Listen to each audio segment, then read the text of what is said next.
July 10th, 1 Chronicles chapter 9, verse 1, through chapter 10, verse 14. All Israel was listed in the genealogical record in the book of the kings of Israel. The people of Judah were exiled to Babylon because they were unfaithful to the Lord. The first to return to their property in their former towns were common people. With them came some of the priests, Levites, and temple assistants. People from the tribes of Judah, Benjamin, Ephraim, and Manasseh came and settled in Jerusalem. One family that returned was that of Uthai, son of Ammihud, son of Omri, son of Imri, son of Bani, a descendant of Perez, son of Judah. Others returned from the Shilonite clan, including Azariah the oldest and his sons. From the Zerahite clan, Jeuel returned with his relatives. In all, 690 families from the tribe of Judah returned. From the tribe of Benjamin came Salu, son of Meshullam, son of Hodaviah, son of Hazanuah, Ibnei, son of Jeroham, Elah, son of Uzai, son of Mikri, Meshullam, son of Shephatiah, son of Reuel, son of Ibnijah. These men were all leaders of clans, and they were listed in their tribal genealogy. In all, 956 families from the tribe of Benjamin returned. Among the priests who returned were Jedaiah, Jehoiarib, Jekin, Azariah, son of Hilkiah, son of Meshullam, son of Zadok, son of Merioth, son of Ahutub. Azariah was the chief officer of the house of God. Other returning priests were Adaiah, son of Jeroham, son of Pashur, son of Malchijah, and Mahazai, son of Adiel, son of Jasirah, son of Meshullam, son of Meshilemith, son of Emor. In all, 1,760 priests returned. They were heads of clans and very able men. They were responsible for ministering at the house of God.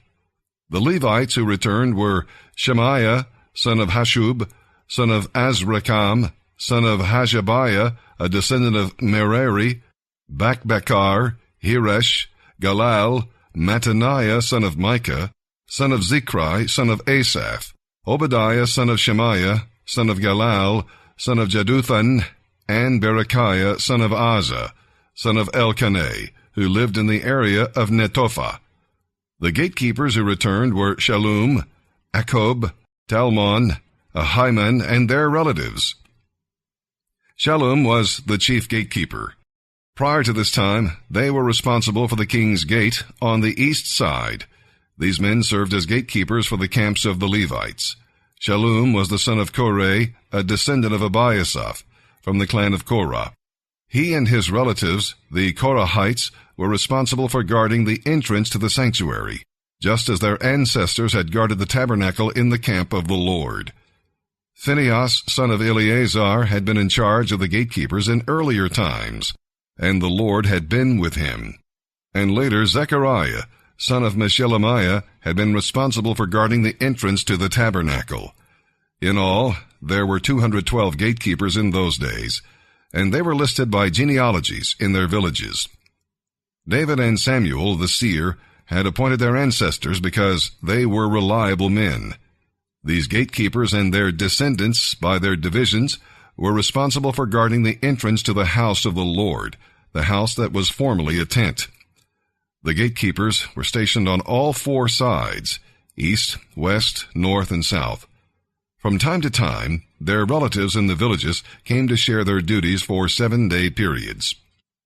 The four chief gatekeepers, all Levites, were in an office of great trust, for they were responsible for the rooms and treasuries at the house of God. They would spend the night around the house of God, since it was their duty to guard it. It was also their job to open the gates every morning. Some of the gatekeepers were assigned to care for the various utensils used in worship. They checked them in and out to avoid any loss. Others were responsible for the furnishings, the items in the sanctuary, and the supplies, such as choice flour, wine, olive oil, incense, and spices. But it was the priests who prepared the spices and incense. Mattathiah, a Levite, and the oldest son of Shallum the Korahite, was entrusted with baking the bread used in the offerings, and some members of the clan of Kohath were in charge of preparing the bread to be set on the table each Sabbath day. The musicians, all prominent Levites, lived at the temple. They were exempt from other responsibilities there since they were on duty at all hours. All these men lived in Jerusalem. They were the heads of Levite families and were listed as prominent leaders in their tribal genealogy. Jael, the father of Gibeon, lived in Gibeon. His wife's name was Maacah, and his oldest son was named Abdon. Jael's other sons were Zur, Kish, Baal, Ner, Nadab, Gedor, Ahio, Zechariah, and Mikloth. Mikloth was the father of Shimeam. All these families lived near each other in Jerusalem. Ner was the father of Kish. Kish was the father of Saul. Saul was the father of Jonathan, Malchishua, Abinadab, and Eshbaal. Jonathan was the father of Meribaal. Meribaal was the father of Micah. The sons of Micah were Pithon, Melech, Tahriah, and Ahaz. Ahaz was the father of Jadah. Jadah was the father of Elimeth, Asmaveth, and Zimri. Zimri was the father of Moza. Moza was the father of Bineah.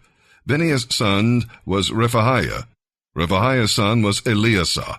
Eleasah's son was Azel. Azel had 6 sons, and their names were Azrikam, Bokeru, Ishmael, Sheriah, Obadiah, and Hanan. These were the sons of Azel. Now the Philistines attacked Israel, forcing the Israelites to flee. Many were slaughtered on the slopes of Mount Gilboa. The Philistines closed in on Saul and his sons, and they killed 3 of his sons, Jonathan, Abinadab, and Malchishua. The fighting grew very fierce around Saul, and the Philistine archers caught up with him and wounded him severely. Saul groaned to his armor-bearer, "Take your sword and run me through before these pagan Philistines come and humiliate me." But his armor-bearer was afraid and would not do it. So Saul took his own sword and fell on it. When his armor-bearer realized that Saul was dead, he fell on his own sword and died. So Saul and his 3 sons died there together, bringing his dynasty to an end. When the Israelites in the Jezreel Valley saw that their army had been routed and that Saul and his sons were dead, they abandoned their towns and fled. So the Philistines moved in and occupied their towns. The next day, when the Philistines went out to strip the dead, they found the bodies of Saul and his sons on Mount Gilboa. So they stripped off Saul's armor and cut off his head. Then they proclaimed the news of Saul's death before their idols and to the people throughout the land of Philistia. They placed his armor in the temple of their gods, and they fastened his head to the wall in the temple of Dagon. But when the people of Jabesh-Gilead heard what the Philistines had done to Saul, their warriors went out and brought the bodies of Saul and his 3 sons back to Jabesh. Then they buried their remains beneath the oak tree at Jabesh, and they fasted for 7 days. So Saul died because he was unfaithful to the Lord. He failed to obey the Lord's command, and he even consulted a medium instead of asking the Lord for guidance. So the Lord killed him and turned his kingdom over to David, son of Jesse. July 10th. As we now turn our attention to the New Testament, we'll be reading from the book of Acts, chapter 27, verses 21 through 44. Paul's counsel gets rejected. What did a Jewish tent maker know about sailing a ship anyway? So the advice of the experts and the vote of the majority carried the day.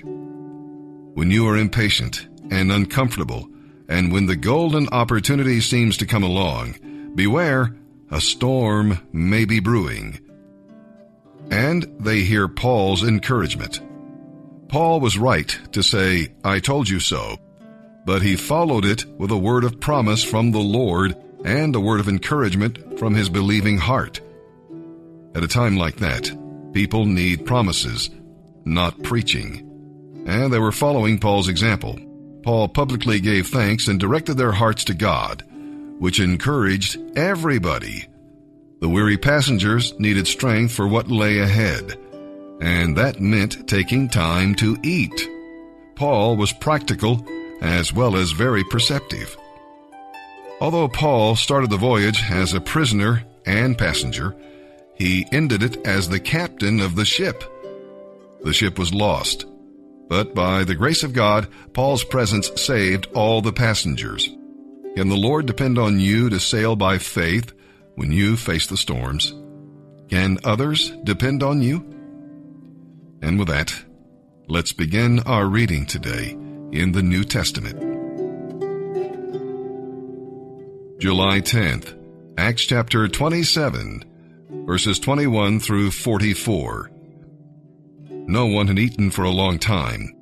Finally, Paul called the crew together and said, "Men, you should have listened to me in the first place, and not left Fair Havens. You would have avoided all this injury and loss. But take courage. None of you will lose your lives, even though the ship will go down. For last night, an angel of the God to whom I belong and whom I serve stood beside me, and he said, 'Don't be afraid, Paul, for you will surely stand trial before Caesar. What's more, God in his goodness has granted safety to everyone sailing with you. So take courage, for I believe God. It will be just as he said, but we will be shipwrecked on an island.' About midnight, on the 14th night of the storm, as we were being driven across the Sea of Adria, the sailors sensed land was near. They took soundings and found the water was only 120 feet deep. A little later they sounded again and found only 90 feet. At this rate, they were afraid we would soon be driven against the rocks along the shore, so they threw out 4 anchors from the stern and prayed for daylight. Then the sailors tried to abandon the ship. They lowered the lifeboat as though they were going to put out anchors from the prow. But Paul said to the commanding officer and the soldiers, 'You will all die unless the sailors stay aboard.' So the soldiers cut the ropes and let the boat fall off. As the darkness gave way to the early morning light, Paul begged everyone to eat. 'You haven't touched food for 2 weeks,' he said. 'Please eat something now for your own good, for not a hair of your heads will perish.' Then he took some bread, gave thanks to God before them all, and broke off a piece and ate it. Then everyone was encouraged, and all 276 of us began eating, for that is the number we had aboard. After eating, the crew lightened the ship further by throwing the cargo of wheat overboard. When morning dawned, they didn't recognize the coastline, but they saw a bay with a beach and wondered if they could get between the rocks and get the ship safely to shore. So they cut off the anchors and left them in the sea. Then they lowered the rudder, raised the foresail, and headed toward shore. But the ship hit a shoal and ran aground. The bow of the ship stuck fast, while the stern was repeatedly smashed by the force of the waves and began to break up. The soldiers wanted to kill the prisoners to make sure they didn't swim ashore and escape. But the commanding officer wanted to spare Paul, so he didn't let them carry out their plan. Then he ordered all who could swim to jump overboard first and make for land, and he told the others to try for it on planks and debris from the broken ship. So everyone escaped safely ashore. Today's reading from the book of Psalms is from Psalm 8, verses 1 through 9. We'll see that the universe is vast and full of grandeur. So why should God pay any attention to weak and insignificant men and women? But he does. He can use the weakness of babes to reveal his great strength and to defeat the enemy the way David defeated Goliath. If he can use infants, surely he can use anybody. You are important because God made you in his image. Sin has marred that image, but in Jesus Christ, that image can be restored. You are important because God has shared his dominion with you. Man lost that dominion when he sinned, but Jesus Christ has regained it. Can you think of occasions when Jesus Christ proved that he had dominion over beasts, birds, and fish? Yes, you are important to God, and He has a purpose for you to fulfill. He wants you to reign in life through His Son, for you are enthroned in the heavenlies with Him. Why live like a slave when you can live like a sovereign? Psalm 8, verses 1 through 9, for the choir director, a psalm of David, to be accompanied by a stringed instrument. O Lord, our Lord, the majesty of your name fills the earth. Your glory is higher than the heavens. You have taught children and nursing infants to give you praise. They silence your enemies who were seeking revenge.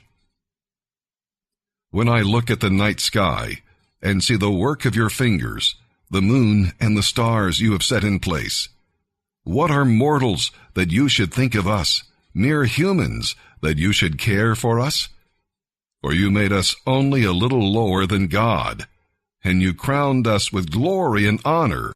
You put us in charge of everything you made, giving us authority over all things, the sheep and the cattle, and all the wild animals, the birds in the sky, the fish in the sea, and everything that swims the ocean currents. O Lord, our Lord, the majesty of your name fills the earth. Proverbs 18, verses 23 and 24. The poor plead for mercy. The rich answer with insults. There are friends who destroy each other, but a real friend sticks closer than a brother.